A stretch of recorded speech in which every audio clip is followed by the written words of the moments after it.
Up first, breaking news. Boeing is in crisis mode. The company just stopped deliveries of its 737 MAX 8 jets following that deadly crash in Ethiopia. Good evening, I'm Delia Gonsalves. This is a big story. It's about your safety. Here's the bottom line. Investigators still don't know what caused Sunday's crash. Some pilots are pointing to an error with the plane's software.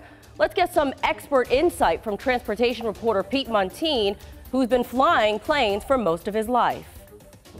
The investigation into Sunday's Ethiopian Airlines crash is only now getting started. The plane's voice and flight data recorders have arrived for analysis in France.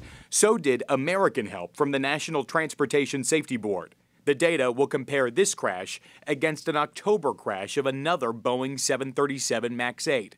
The Federal Aviation Administration now thinks both planes took a similar path. It thinks both pointed toward the ground without input from the crew. Dan Elwell is the acting FAA administrator. We're confident in the safety of the airplane. What we don't know is if there's a linkage between those two accidents. Some pilots here in the United States think Boeing is culpable. They are stressing that the plane maker installed new features without telling pilots. They are worried about an error in software that keeps the plane from pulling up too much.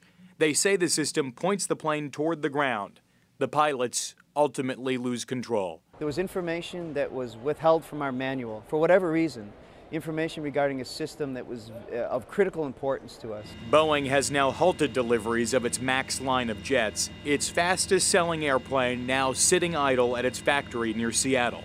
President Trump says the company must find a solution while the jets are grounded. They have to figure it out fast. They know that. They're under great pressure.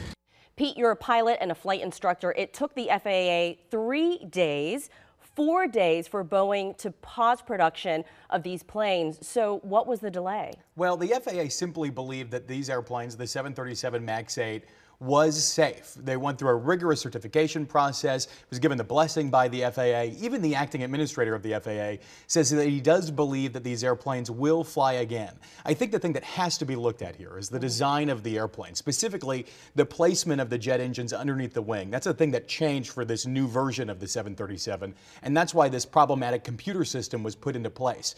Without that computer system, this airplane would be very tricky to fly. All right, Pete Montine, thanks for that.